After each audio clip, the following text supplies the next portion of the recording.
This is the section of our lessons where we are going to look at how this language is built. I'm going to take you through every letter, and we are going to see how it's constructed. So we'll be running structural analyses on these letters, see what they have to teach us on a practical level. That was my foreman just now. He said he wants us to do a structural analysis on the letter Aleph right away. So let's have a look at this together.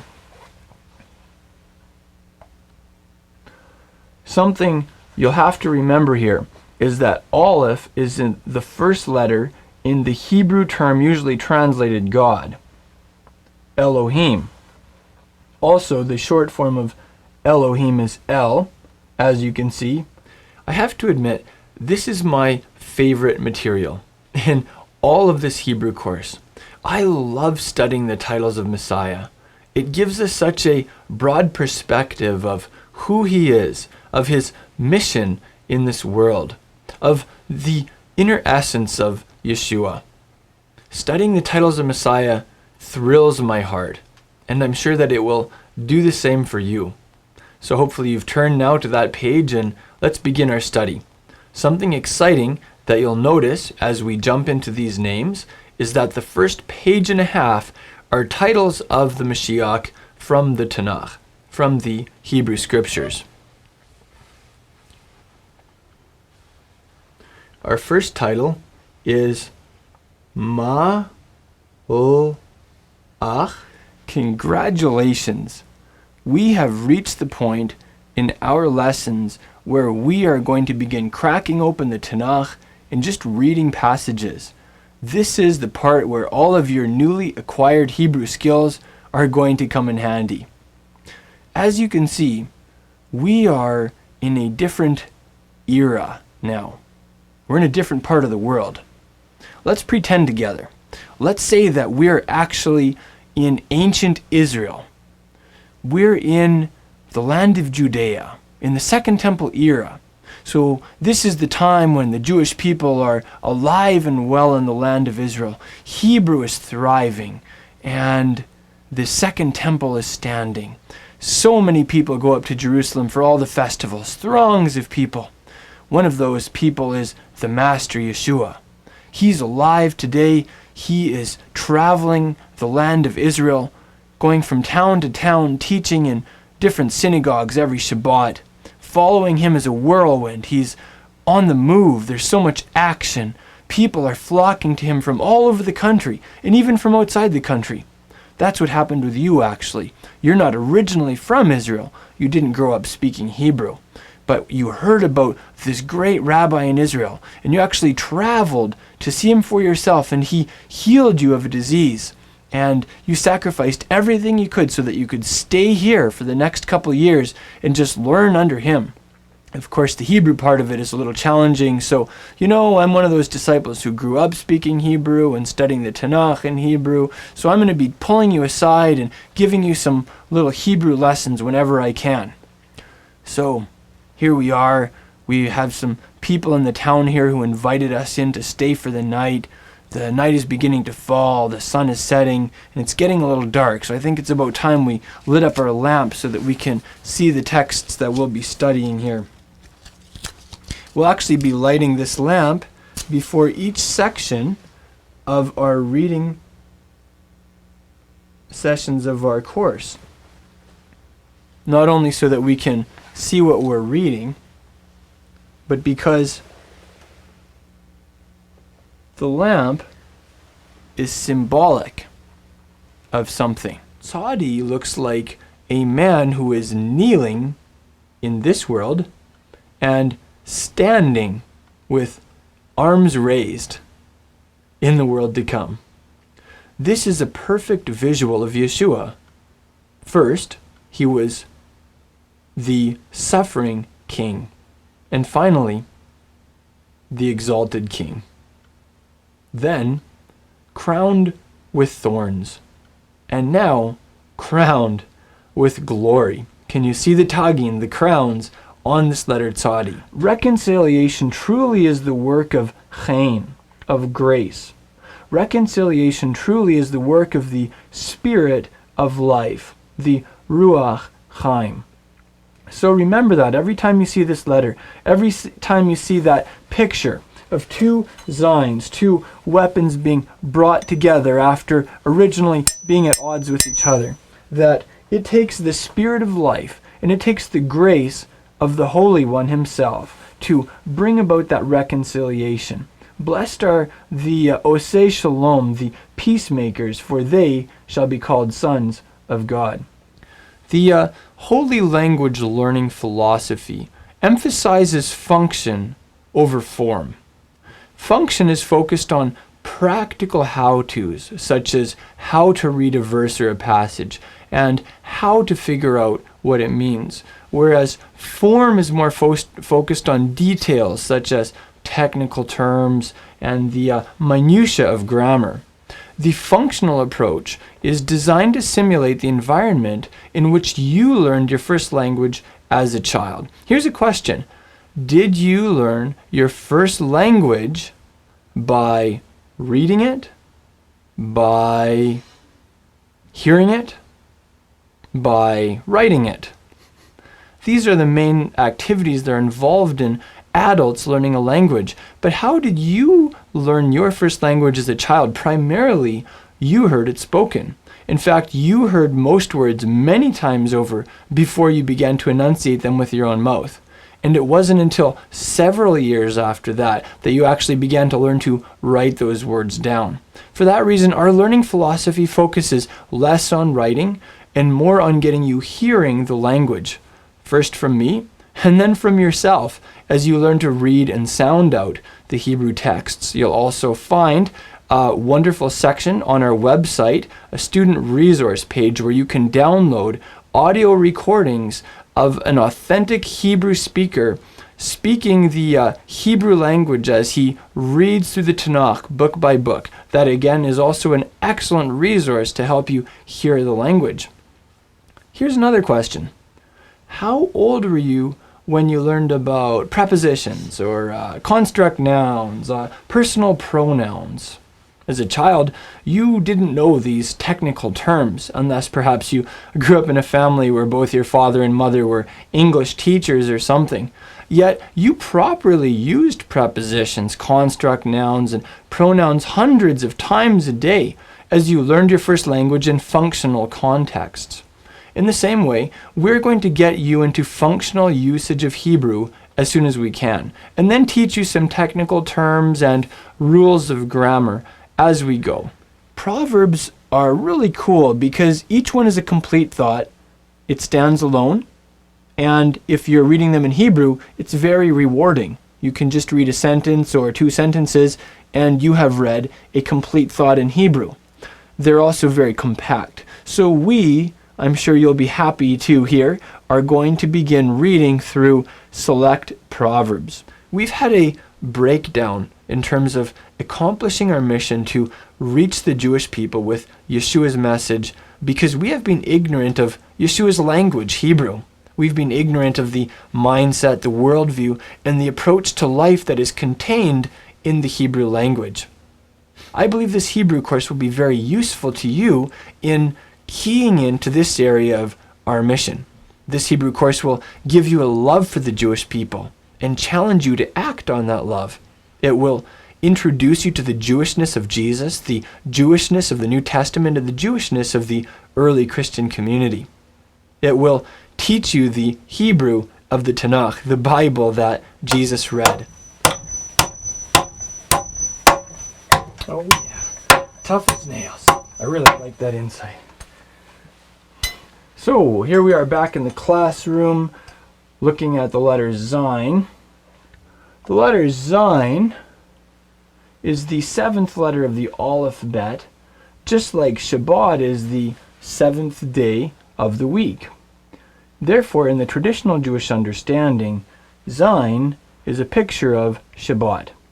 In both the Christian and the Jewish traditions of prayer, there's a contemplative stream where the person who is praying focuses exclusively on God, who He is, with no reference to the person who's praying, with no requests made, with no comparisons even between God and anything or anybody else.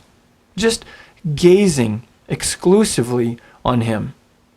This is especially common in the Hasidic stream of Judaism, this type of prayer. I encourage you, let the study of the names of God become your tradition of prayer, where you just learn about focusing on him, gazing on who he is, with no thought for yourself, no thought for anything else.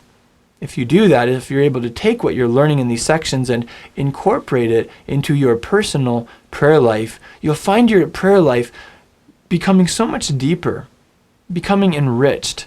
You'll find your prayer life becoming much more intimate with God as you just focus on him and who he is, gazing upon his glory. So having said that, let's have a look at these names. Page 44 of your student manual. The first name in this list of the names and titles of God is the name Elohim. You'll see that is the first name on the column on your left. Let's read it together. Elohim.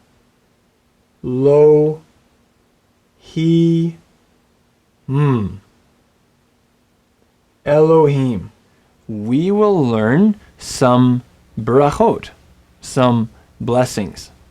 I've discovered that this is one of my Hebrew students' funnest sections of study. So I think you're really going to enjoy this. You'll also find these little blessings that we're about to learn intensely practical. They're things that you can use every day, assuming, of course, that you eat every day. So the Hebrew word for a blessing is a bracha. I would transliterate that B-R-A-C-H-A-H, bracha. Because bracha is a feminine word, the feminine plural on the end, being ot, would render the word brachot. So blessings in Hebrew is brachot. Have you ever wondered what it was that Yeshua said when he blessed God for the bread that he broke? There is a classic blessing that was around in Yeshua's time and that's still around today. It's the blessing that is said before eating a meal of bread or bread and other products also. Let's have a look at that together. We're going to learn this and then we're going to learn to sing it. And as you'll see, for disciples of Yeshua, this bracha has a special messianic meaning. Baruch atah Adonai. Yeshua called people to be his disciples. He called people to discipleship. I had mentioned that believers are only identified as Christians a couple times in the New Testament. What were they usually identified as? They were usually identified as disciples of Yeshua. Hundreds of times in the New Testament, believers in Yeshua were called the disciples. That's you. That's me. That is our core identity. That is our calling. So we should be taking this question very seriously. What does a disciple look like? What is discipleship all about? What's the job description of a disciple? What's a disciple's main goal in life? Carrying on this concept of becoming like the master, you could say that the main goal of a disciple is to not only become like the master, but to imitate him. You can't separate these two concepts really. When we think about becoming like someone, we often more think of inner qualities. However, there's also the external side of discipleship where you imitate the one that you are learning from. In this case, imitate Yeshua. So let's bring this whole discussion to bear on Hebrew study. Here's the question. What was the Bible that Jesus read? That's right. It was the Hebrew Bible, the Tanakh. What were the scriptures that Yeshua memorized and quoted from? What were the scriptures that he taught off of, that he gave commentary on? That's right, the Hebrew scriptures. What were some of the prayers that our master prayed? Some of them were those traditional Jewish prayers, prayed in Hebrew, that the Jewish people continue to pray today. What does this tell us about Yeshua and our discipleship to him? what does this tell us about perhaps an area where we can grow in our objective of mimicking the Messiah? Could it be that as we begin to study Hebrew and take Hebrew study seriously, we will begin to grow even more in our discipleship to Yeshua? Could it be that as we begin to take the words of the Lashon HaKodesh, the holy tongue, upon our tongues, we will begin to sound more like our rabbi? Could it be that as we learn to think in Hebrew terms, think in those classic Jewish ways, we will begin to find ourselves thinking more like our Savior? I definitely think so. That's why I am so excited about Hebrew study. I see it as being an essential component of discipleship. Studying the Hebrew language in the context of Bible study with a heart to know Yeshua will definitely help you to know him better, will help you to sound more like him. It'll help you to become more like your rabbi and become a better disciple. So we are going to be doing a structural analysis of the letter sign here. It has... Oh, you're having a hard time understanding me. I can turn this off. Just 1 second. Let me go turn it off.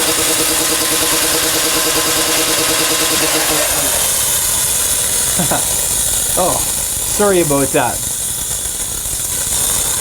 I forget sometimes how loud my air compressor can be. I'll put that away for now. I can get back to my cleaning later. So, as I was saying, the letter Ein yields 3 critical lessons for us. Another very important area in which you can apply your Hebrew is in the area of impressing your spouse. If you're married, you can use your new Hebrew skills to impress your spouse. Your partner will be amazed at your new level of intelligence, and your knowledge of a classical language will certainly add an attractive air of mystique to your person. Furthermore, your spouse will thoroughly enjoy the way you give him or her compliments in this classy language. And your new ability to whisper sweet nothings in your spouse's ear in an ancient exotic language will also be a definite plus. If you're single and you're looking for a spouse, your knowledge of Hebrew will also be a very attractive feature on your marriage resume. Unless, of course, you cherish aspirations of marrying an anti-Semite. This was my favorite story when I was a little boy. My parents read the Tanakh to me all the time when I was growing up. So every time they would ask me what story I wanted to hear, I would always say David and Goliath. I could never get enough of this story. So I'm very pleased to be reading this story with you now in Hebrew. Vayasfu Philishtim et Machanehem. The disciples then rejoiced when they saw the Lord. So Yeshua said to them again, Shalom to you. As the Father has sent me, I also send you. Did you notice how he greeted his disciples after his resurrection from the dead? Shalom to you. Peace be to you. This is the classic Hebrew greeting. In Hebrew we say, Shalom Aleichem. Literally means shalom on you in the plural. Shalom Aleichem. And this is how Yeshua greeted his disciples after his resurrection from the dead. So next time you see a fellow believer, next time you see another Messianic disciple, greet them with the words that Yeshua greeted his disciples with after he was resurrected from the dead. Shalom to you. Shalom Aleichem. It'll be a reminder to you that we have a Savior who is alive today. Ki lecha hamamlacha v'hagvura v'hatiferet le'olmei olamim. Amen. If you listen to this Hebrew prayer, you can just hear the echoes of the Master's original words as he taught these monumental words to his Talmidim. That's why I love praying Hebrew prayers like this. I feel closer to Yeshua often when I'm praying Hebrew prayers because I know that this was the language in which he prayed. This was the language in which he taught his Talmidim this prayer. So I had mentioned to you that I would teach you a song of this. This is a melody that I composed. So let's sing this through one more time to finish, and let's actually sing it as a prayer this time. Avinu shebashamayim yitkadash shmecha. The Hebrew language represents who we, as a Messianic Jewish community, are. And if you are grafted in from a Gentile background, then Hebrew is your signature also. It is equally your signature. According to Ephesians chapter 2, you have been brought near. You've become a member of the Commonwealth of Israel. That means the official language of the Commonwealth of Israel, Hebrew. Yeah, that's your new tongue also. It belongs to you also. I invite you to become a part of this move of God. I invite you to become a part of the Messianic community. I invite you to begin learning Hebrew and making it your own, because it is your own. Hebrew is your covenant legacy left to you from your forefathers in the faith, Abraham, Isaac, and Israel. Hebrew is the heritage left to you from the early Jewish disciples and the sect of the Nazarenes who, as we've learned, were fluent in Hebrew, who studied the original Hebrew texts of the Torah. Hebrew is your inheritance in Messiah, and a beautiful inheritance it is. So I invite you today to take hold of your inheritance with all your heart. Value your inheritance. Grow in your inheritance. Study this Lashon HaKodesh, this holy tongue, for all you're worth. Let's go ahead and go through this blessing. It's such a practical blessing. This is something that if you're a parent, a father or a mother, you can pray for your son, you can pray for your daughter, you can pray this for your congregation if you're a congregational leader, or a chazan, someone who leads in worship and singing the prayers, etc. It's just such a practical one. So let's go through it together. I'll just sing through it, and then we'll sing through it responsively, and then we'll sing through it one more time after that, after we're more familiar with it. Yivarechecha. In the mid-1800s, Hebrew wasn't an everyday language. It was the Lashon HaKodesh, the holy tongue. The use of Hebrew was generally restricted to the synagogue and house of study, to the fields of prayer and Torah study. Today, however, Hebrew is spoken as an everyday language. It's the mother tongue of over 6 million Jews. It's the official language of the State of Israel. What happened to the Hebrew language to cause it to go from being the liturgical language of Judaism to being a modern national language spoken by the population of Israel, just like it was in the First and Second Temple eras? What happened to the Hebrew language to cause this meteoric change? Well, in a word, a man named Eliezer Ben-Yehuda happened to the Hebrew language. In this discussion, which is the 7th of our 7 discussions on the history of Hebrew, I'm going to tell you the story of this remarkable man. Eliezer Ben-Yehuda's story is also the story of how God miraculously brought the Jewish people back to the land of Israel, in accordance with his ancient promise. Eliezer Ben-Yehuda was born Eliezer Yitzchak Perlman. Let's break that down. Be, chol, in all or withal, drachecha. You'll notice the cha on the end, and you'll notice that there's a yod there also, meaning your plural. Your plural what? What's the 3-letter root? Darach or derech, which is a way.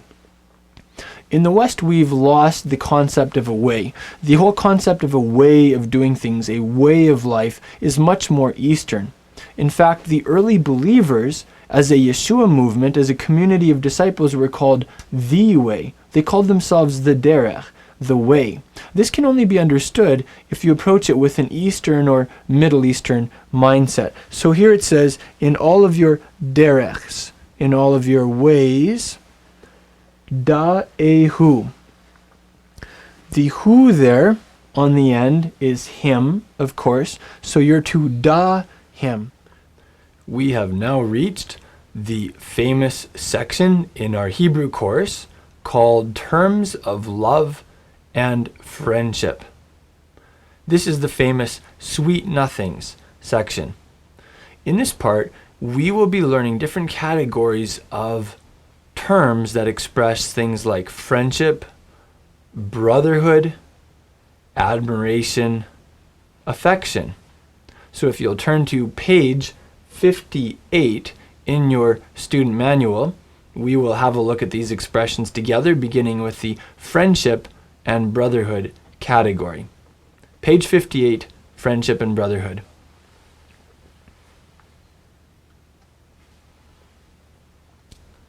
Ahava. Ahava. This is a noun that means love. It's used in Shir HaShirim, the Song of Songs, chapter 8, verse 6, and in many other places throughout the Tanakh. This is the noun. The verb is this three-letter root. Aleph, He, Vav. Ahav. Ahava. Achava. Achava. This term means brotherhood and is used in Zechariah chapter 1, verse 9. You'll notice the similarity between ahava, love, and achava, brotherhood. What is the Hebrew term for a brother? The Hebrew term is ach. If you wanted to say my brother, you would say achi. Let's have a look at Yochanan chapter 1, verse 1, and begin reading that together. I love how this lamp is burning. I think it's such a perfect picture of the light that we'll be reading about in this gospel.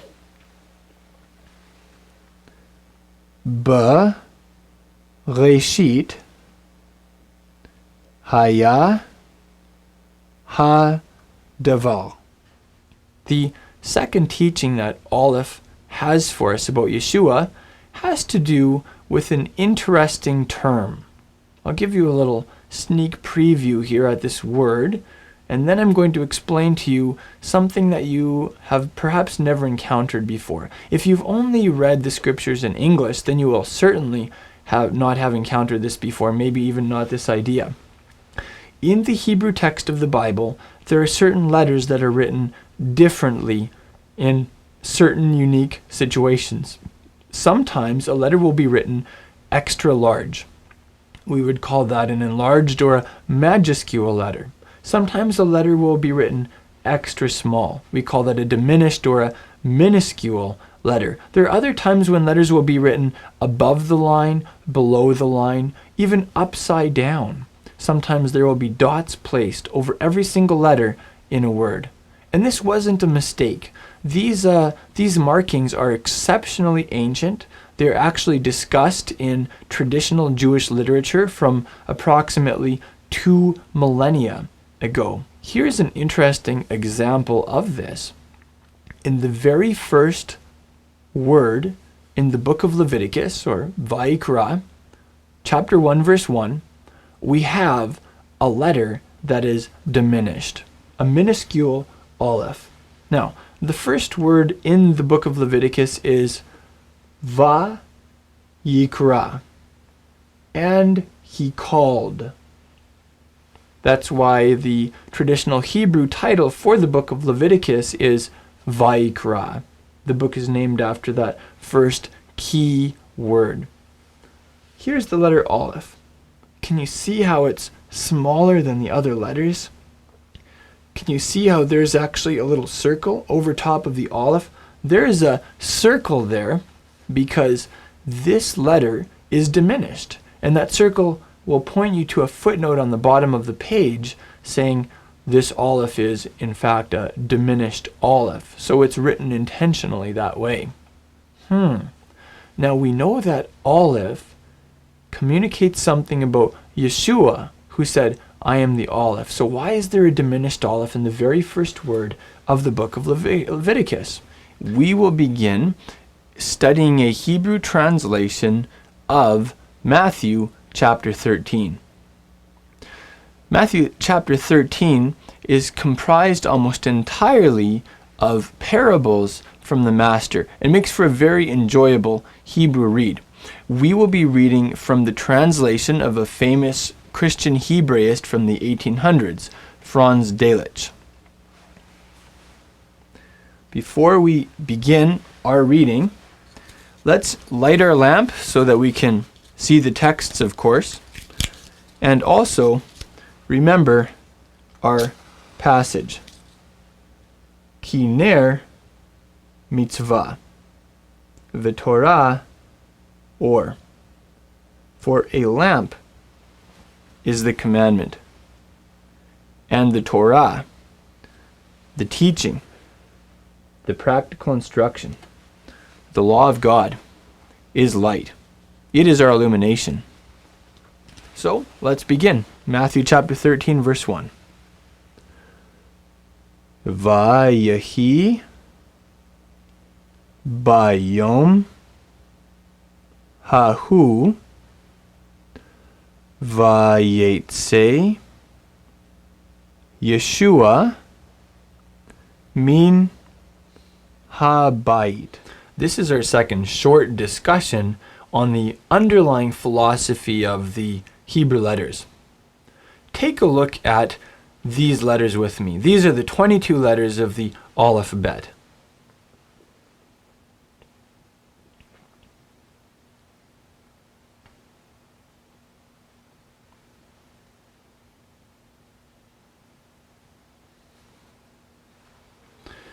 If you've already learned the Alephbet, then these 22 letters are going to be like 22 old friends to you, people that you're comfortable with. If you are in the process of learning the Alephbet, these letters may look rather exotic to you, perhaps even somewhat formidable. Whatever the case may be, contemplate this with me for a moment. Everything that God has to say to you in the Tanakh, in the Hebrew Bible, is composed of these 22 letters. And everything that you could say to him in Hebrew, no matter how long or how eloquent, will be composed of these same 22 letters. Now, of course, this doesn't only apply to the Hebrew language.